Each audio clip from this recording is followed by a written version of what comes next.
बिस्मिल्लाहिर्रहमानिर्रहीम। Dear students, अस्सलाम वालेकुम।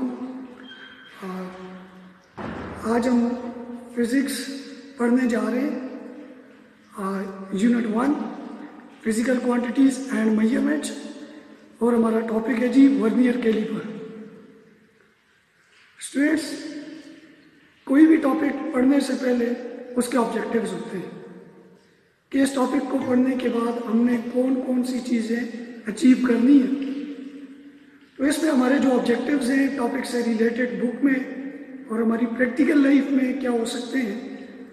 अगर बुक से रिलेटेड ऑब्जेक्टिव्स पे बात की जाए तो सबसे पहले हमारे MCQs हैं एक्सरसाइज के। इस टॉपिक को स्टडी करने के बाद हम MCQs जो है वो इजीली सॉल्व कर सकेंगे। फिर इसी तरह हमारी फिज़िक्स की बुक KPK की जो फिज़िक्स की बुक है उसकी एक्सरसाइज में कॉन्सेप्चुअल क्वेश्चन है हमारा लीस्ट काउंट से रिलेटेड कॉन्सेप्चुअल क्वेश्चन नंबर 7। उस क्वेश्चन को भी इस टॉपिक को स्टडी करने के बाद हम इजीली उसको अटेम्प्ट कर सकते हैं। इसी तरह हमारी एक्सरसाइज का comprehensive question number 6 vernier caliper की कंस्ट्रक्शन, स्टेप्स ऑफ मेजरमेंट, किस तरह हम किसी चीज़ की मेजरमेंट कर सकते हैं, किस तरह हम उसका डायमीटर किसी चीज़ का फाइंड कर सकते हैं, किस तरह हम किसी चीज़ की थिकनेस फाइंड कर सकते हैं। तो ये स्टडी करने के बाद हम इजीली जो है वो मेजर करके दे सकते हैं। इसी तरह हमारी फिजिक्स की बुक से रिलेटेड हमारे प्रैक्टिकल्स होते हैं, प्रैक्टिकल नोटबुक होती है। तो प्रैक्टिकल नोटबुक का experiment number 1 and experiment number 2 इसको स्टडी करने के बाद हम इजीली जो है वो सॉल्व कर सकेंगे। तो सबसे पहले आते हैं जी वर्नियर कैलिपर के ऊपर। वर्नियर कैलिपर हमारे पास क्या है? वर्नियर कैलिपर अगर देखा जाए तो ये जो है ये मेरे पास ये एक डिवाइस मैं आपको दिखा रहा हूँ। ये हमारे पास वर्नियर कैलिपर है जी। हमने वर्नियर कैलिपर को स्टडी करना है, उसकी कंस्ट्रक्शन को और स्टेप्स ऑफ मेजरमेंट को। सबसे पहली बात तो ये है कि इंट्रोडक्शन पे बात की जाए। वर्नियर कैलिपर 1631 में इन्वेंट हुआ था। एक साइंटिस्ट था पायर वर्नियर, उसने इसको इन्वेंट किया था। अगर इसकी कंस्ट्रक्शन पे बात की जाए तो इसकी कंस्ट्रक्शन में आप लोग देख सकते हैं, हमारे पास देखा जाए तो ये एक स्केल नज़र आ रहा है हमें। ये वाला स्केल एक नज़र आ रहा है जिसे हम मेन स्केल का नाम देते हैं। इसके ऊपर एक और स्केल है, ये वाला स्लाइडिंग स्केल है, इसको वर्नियर स्केल का नाम दिया जाता है, ये वाला जो स्केल है। इसी तरह ये देखे जाए तो ये हमारे पास जहाज हैं, ये भी और ये वाले भी। ये वाले हमारे पास ये वाले जो जहाज हैं ये अपर जहाज हैं और ये वाले हमारे पास लोअर जहाज हैं। ये स्केल मेन स्केल के ऊपर अगर देखा जाए तो मेन स्केल के ऊपर जो हम मेजरमेंट कर रहे होते हैं वो मेजरमेंट हमारे पास सेंटीमीटर्स में भी हो सकती है और हमारे पास मिलीमीटर में भी हो सकती है।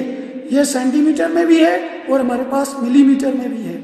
इसी तरह अगर हम वर्नियर स्केल पे बात करें तो वर्नियर स्केल की टोटल जो लेंथ हमारे पास होती है वो 9 मिलीमीटर होती है और उसमें नंबर ऑफ डिविजन्स जो छोटी छोटी लाइंस हमारे पास, ये देखें जिस तरह हमें नज़र आ रही है, ये वाली एक लाइन है, ये वाली एक लाइन है, ये वाली, ये छोटी छोटी जो लाइंस हमें नज़र आ रही होती है।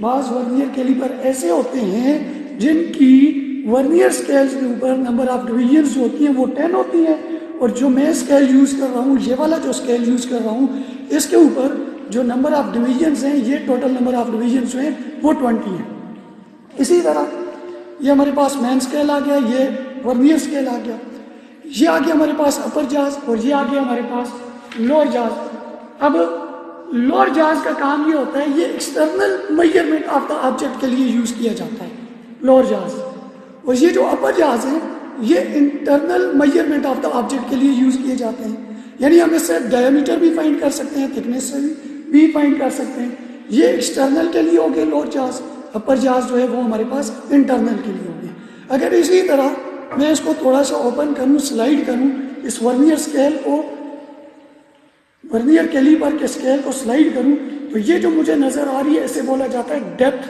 प्रोब। और इसका फंक्शन ये होता है, ये हमारे पास डेप्थ मेजर करने के लिए यूज की जाती है। कंस्ट्रक्शन आपको क्लियर होगी, यानी ये वाले अपर जाज, ये वाले लोअर जाज, ये मैन स्केल, ये डेप्थ प्रोब, और ये वाली हमारे पास वर्नियर स्केल। और वर्नियर के ऊपर नंबर ऑफ डिवीजन 10 और 20, जो मैं यूज कर रहा हूँ, मेरे पास नंबर ऑफ डिवीजन जो है वो 20 हैं। और ये मैन स्केल की रीडिंग है, सेंटीमीटर में भी होती है और मिलीमीटर में भी होती है। अब स्टेप्स ऑफ मेजरमेंट की तरफ आते हैं। स्टेप्स ऑफ मेजरमेंट में स्टूडेंट्स आपने याद रखना है, सबसे पहला जो स्टेप हमारा होता है, सबसे पहले जो काम हमने करना है, वो हमने वर्नियर कैलिपर का लीस्ट काउंट फाइंड करना है। अब स्टूडेंट क्वेश्चन माइंड में ये आता है कि हमने लीस्ट काउंट किस तरह फाइंड करना है और लीस्ट काउंट हमारे पास होता क्या है। अगर लीस्ट काउंट पे बात की जाए तो किसी भी इंस्ट्रूमेंट की जो मिनिमम लेंथ होती है, जो उस इंस्ट्रूमेंट को यूज करके हम फाइंड कर सकते हैं, उसे लीस्ट काउंट का नाम दिया जाता है। Mean minimum length which can be measured accurately by the vernier caliper is known as least count of the vernier caliper. यानी मिनिमम लेंथ जो हम मेजर कर सकते हैं वो इसका लीस्ट काउंट है। और स्टूडेंट्स, लीस्ट काउंट को फाइंड करने के दो मेथड आते हैं हमारे पास। एक है मेथड नंबर 1, वो तो सिंपल है, उसका एक फार्मूला हमारे पास है। मेथड नंबर 1 ये है कि 1 main scale division minus 1 vernier scale division. अब मैन स्केल डिवीजन जो है, मैंने कहा सेंटीमीटर्स में भी होती है, मिलीमीटर में भी होती है। तो मैन स्केल डिवीजन जो है वो आपके पास 1 आ रही है। और वर्नियर की डिवीजन पे अगर बात की जाए, मैं अगर 10 डिवीजन वाले पे बात करूं, टोटल जो उसकी मैंने लेंथ बताई है वो मेरे पास है जी 9 मिलीमीटर। और जो उसके बाद उसमें नंबर ऑफ डिवीजन है वो मेरे पास 10 है। तो 9 डिवाइडेड बाय 10 करें तो ये हमारे पास बन जाता है जी 0.9 मिलीमीटर। यानी वर्नियर की जो डिवीजन्स मेरे पास बनी हुई हैं, ये वाली जो वर्नियर की डिवीजन्स हैं जिसके ऊपर नंबर ऑफ डिवीजन्स 10 होंगी, तो इनके बीच का डिस्टेंस, ये इन दोनों लाइंस के बीच का जो डिस्टेंस है वो मेरे पास बन रहा है जी 0.9 mm। तो 1 वर्नियर डिवीजन स्टूडेंट्स किसके इक्वल हो गई? 0.9 mm। तो फार्मूला में पुट किया, least count is equal to main scale की जो मेरे पास थी 1 थी, वर्नियर की आई मेरे पास 0.9, दोनों को सब्ट्रैक्ट किया तो ये मेरे पास आ गया 0.1 millimetre. Least count of the vernier caliper is equal to 0.1 mm। अगर इसको 0.1 mm को हम सेंटीमीटर में फाइंड करें तो ये हमारे पास बन जाएगा 0.01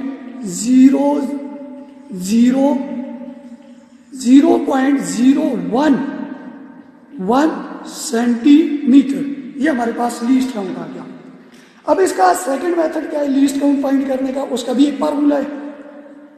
सेकंड मेथड है smallest division on the main scale divided by total number of division on the vernier scale. अब देखिए, smallest division on the main scale यानी उसकी डिवीजन का जो डिस्टेंस है, जो स्मॉलेस्ट डिवीजन है वो हम ऊपर फाइंड कर चुके हैं, वो तो 1 आ रही है मेरे पास। और टोटल नंबर ऑफ डिवीजन अगर मैं 10 वाली यूज कर रहा हूं तो 1 डिवाइडेड बाई 10, रिजल्ट आएगा 0.1 mm। सेंटीमीटर में इसे चेंज कर सकते हैं, लेकिन मैं स्केल यूज कर रहा हूं 20 mm वाला, तो उसमें हो जाएगा 1 divided by smallest division on main scale 1 और टोटल नंबर ऑफ डिवीजन है मेरे पास 20, 1 डिवाइडेड बाई 20, रिजल्ट आएगा 0.05 mm। इसको सेंटीमीटर में भी चेंज कर सकते हैं। स्टेप्स ऑफ मेजरमेंट का पहला स्टेप हमने फाइंड कर लिया जी। यानी स्टेप नंबर 1 ये था कि हमने लीस्ट काउंट उसका note the least count of the vernier calliper. तो least count of the vernier calliper हमारे पास कितना आ गया? 20 डिविजन्स वाला वर्नियर कैलिपर है, तो वो हमारे पास कितना आ गया जी? स्टूडेंट्स हमने नोट कर लिया, कितना आ गया जी? 0.05 mm। ये हमें याद होना चाहिए, 0.05 mm हमारे पास आ गया। जिनके पास 10 वाला होगा वो 0.1 mm हो जाएगा।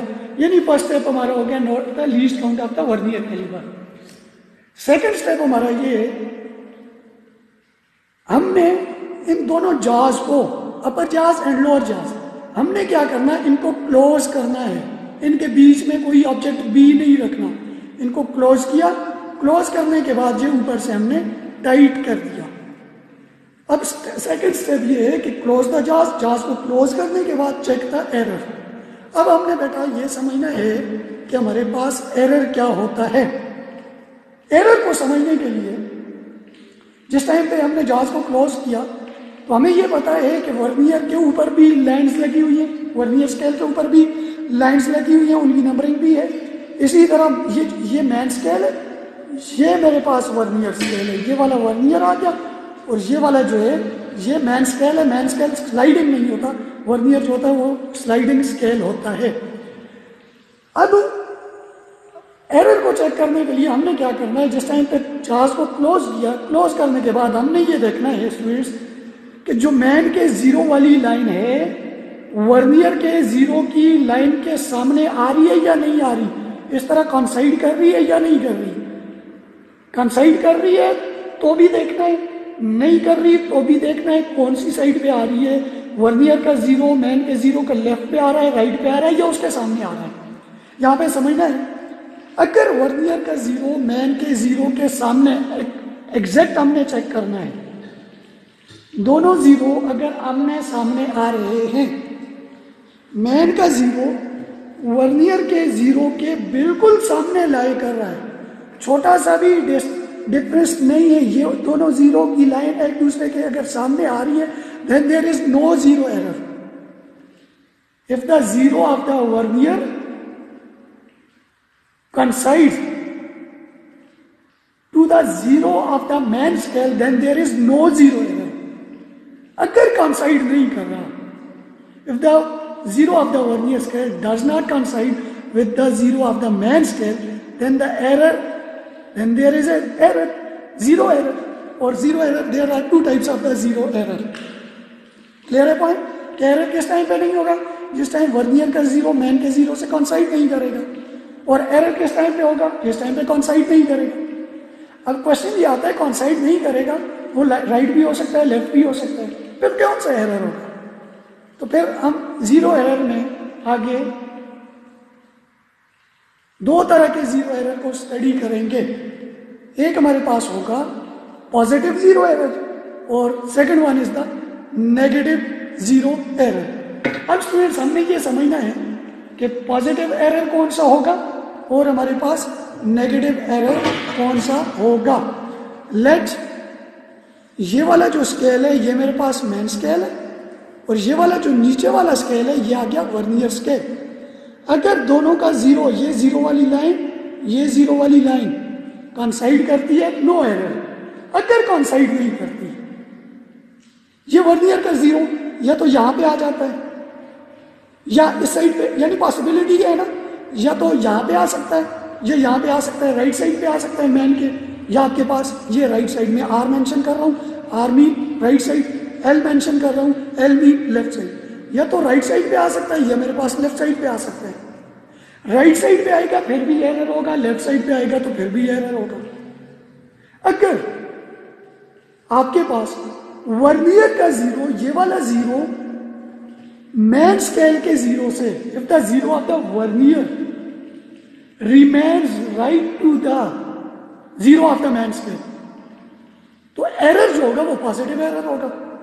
अगर वर्नियर का जीरो राइट साइड पे आ गया तो एरर पॉजिटिव है, अगर वर्नियर का जीरो मैन स्केल के जीरो से लेफ्ट साइड पे आ गया तो नेगेटिव। इसको याद करने के लिए हम नंबर एक टेक्निक में यूज कर रहा होता हूँ। वो टेक्निक ये है कि हम नंबर लाइन पे बात करते हैं, नंबर लाइन पे यहाँ पे जीरो की राइट साइड पे जो नंबर होते हैं वो पॉजिटिव होते हैं, पॉजिटिव नंबर लिखे जाते हैं, और जीरो की लेफ्ट साइड पे जो नंबर लिखे जाते हैं वो नेगेटिव लिखे जाते हैं। तो अगर वर्नियर का जीरो, इसी को सामने, इसी टेक्निक को, इसी एनालॉजी को सामने रखते हुए अगर मैं एक्सप्लेन करूं, तो जिस टाइम पे वर्नियर का जीरो मैन के जीरो की राइट साइड पे आएगा तो एरर कौन सी होगी, पॉजिटिव होगी। और जिस टाइम पे वर्नियर का जीरो मैन स्केल के जीरो की लेफ्ट साइड पे आएगा तो एरर कौन सी होगी, हमारे पास नेगेटिव एरर होगी। स्टूडेंट समझ आ गई? एरर किस टाइम पे नहीं होगी, जिस टाइम पे दोनों आपस में कॉन्साइड करेंगे, दोनों की जीरो बिल्कुल एक्यूरेट एक दूसरे के सामने, दोनों की लाइन राइट पे पॉजिटिव और लेफ्ट पे नेगेटिव। एरर हमने चेक कर लिया, स्टूडेंट्स, मैं जो वर्नियर कैलिपर यूज कर रहा हूँ, इसमें चेक किया जाए तो मेरे पास इसमें कोई भी error, there is no zero error, no zero error. ये दोनों लाइन आमने सामने, it mean no zero error. मैं अपने पास मेंशन कर लूंगा there is no zero error. दो स्टेप्स हो गए। स्टेप नंबर 1 था check the least count. Least count हमने चेक किया which is equal to 0.05 mm। Second step ये था चेक द एरर। एरर नहीं है, अगर होता तो मैं देखता, अगर राइट साइड पे होता तो मैं चेक करता राइट साइड पे कितनी लाइंस हैं, लेफ्ट पे होता तो कितनी लाइंस हैं। वो छोटी छोटी लाइंस हमें चेक करनी होती हैं, तो उसके अकॉर्डिंग मैं एरर बता देता, अपने पास नोट कर लेता कि कितना एरर है। इस इंस्ट्रूमेंट में हमारे पास एरर नहीं है। स्टेप नंबर 3 हमारे पास ये होगा, एरर नहीं है। अब हमने क्या करना है जी, जहाज को ओपन करना है। जहाज को ओपन करने के बाद हम किसी भी चीज का डायमीटर या थिकनेस हम फाइंड कर सकते हैं। फॉर एग्जांपल मैं एक ऑब्जेक्ट ले रहा हूं, इस ऑब्जेक्ट को लेके मैं इसकी लेंथ फाइंड करना चाह रहा हूं जी, कितनी लेंथ है इसकी मेरे पास, ठीक है। लेंथ फाइंड कर सकता हूं, थिकनेस फाइंड कर सकता हूं, कोई भी चीज फाइंड करना चाह रहा हूं। ये इसमें रख दिया, इसके जहाज को ओपन किया, इसके जहाज को ओपन करने के बाद इस ऑब्जेक्ट को इसके बीच में रख दिया। अब रखने के बाद मैंने क्या करना है जी, इसके लिए एक फार्मूला है, एक फार्मूला हम यूज कर रहे हैं। अब आप पेज पे देखिए बेटा, पेज के ऊपर हमारे पास मेंशन है जो हमने सबसे पहले फाइंड किया था। लीस्ट काउंट जो है वो 0.5 mm है। 0.5 जिस टाइम इस ऑब्जेक्ट को मैंने इसमें रखा, तो रखने के बाद मैंने मैन स्केल की रीडिंग देखी, तो मैन स्केल की जो रीडिंग मेरे पास आ रही है वो मैंने चेक की इसके ऊपर। यहां से देखा, स्केल मैन स्केल के ऊपर देखा, जो मेरे पास आ रही है जी 2.5 सेंटीमीटर। 2.5 सेंटीमीटर मैंने अपने पास नोट कर लिया। m.s.r mean main scale reading which is equal to 2.5 centimetre. मेरे पास रीडिंग लेने का एक फार्मूला होगा जो मैंने मेंशन किए हुए, observe reading is equal to m.s.r mean main scale reading plus L.C stands for least count multiply by number of coinciding division. ये मैं ऐसा एक्सप्लेन कर लेता हूँ। 2.5 सेंटीमीटर मैंने चेक कर लिया मैन स्केल रीडिंग। अब मैंने ये चेक करना है मैन स्केल के ऊपर जो लाइंस लगी हुई हैं और जो वर्नियर वाली डिवीजन है, इनमें से कौन सी ऊपर वाली लाइन के साथ एग्जैक्टली कॉन्साइड कर रही है। 0 से लेके यानी 20 डिवीजन में से कौन सी डिवीजन ऊपर किसी भी नंबर से कॉन्साइड कर रही है। तो मैंने यहाँ पे चेक किया तो मेरे पास 7 नंबर डिवीजन जो है वो एक्यूरेटली ऊपर वाले के साथ कॉन्साइड कर रही है। तो मैंने कॉन्साइडिंग डिवीजन मैन स्केल के साथ जो कॉन्साइडिंग डिवीजन मैंने पुट कर ली, अपने पास नोट कर ली 7। फार्मूला में वैल्यूज लगाई 2.5 centimetre plus 0.05 multiply by 7। Multiply किया 0.05 को तो वो मेरे पास बन गया 0.35। उसमें मैन स्केल रीडिंग को ऐड किया तो 2.5 सेंटीमीटर। अब यहाँ पे क्वेश्चन ये आ रहा है बेटा, मैंने जो मैन स्केल रीडिंग ली है वो सेंटीमीटर में ली है और जो मेरे पास वर्नियर डिवीजन है वो मिलीमीटर में है। मैं अब सेंटीमीटर को मिलीमीटर में चेंज करने जा रहा हूँ। मुझे पता है 1 centimetre is equal to 10 millimetre. Then मैंने क्या किया 2.5 मल्टीप्लाई बाय सेंटीमीटर की जगह मिलीमीटर लगाए 10 मिलीमीटर प्लस 0.35 मिलीमीटर। तो इनको मल्टीप्लाई किया 2.5 मल्टीप्लाई बाय 10 ये 25 मिलीमीटर बन गया प्लस 0.35। तो रिजल्ट मेरे पास बना ऑब्जर्व रीडिंग का 25.35 मिलीमीटर। अब बेटा अगर मेरे पास एरर होता तो मैं अपने पास नोट करता। मैंने पहले बताया कि अगर राइट साइड पे होगा तो पॉजिटिव एरर होगा, लेफ्ट साइड पे होगा तो नेगेटिव। एक्चुअल रीडिंग के लिए एक फार्मूला है ऑब्जर्व रीडिंग प्लस और माइनस 0 करेक्शन। मीन अगर पॉजिटिव एरर होता तो इस रीडिंग में से ये जो ऑब्जर्व रीडिंग मेरे पास बनी हुई है, पॉजिटिव एरर होता तो उसको सब्ट्रैक्ट कर लेते, अगर नेगेटिव एरर होता तो उसको क्या कर देते, ऐड कर देते। यही मीन है प्लस और माइनस 0 करेक्शन। 0 करेक्शन मीन अगर एरर पॉजिटिव होता तो ऑब्जर्व रीडिंग में उसको क्या करते हैं, सब्ट्रैक्ट करते। अगर एरर नेगेटिव होता तो ऑब्जर्व रीडिंग में उसको क्या करते जी, पॉजिटिव करते, प्लस करते। बेटा ये आज का हमारा टॉपिक था।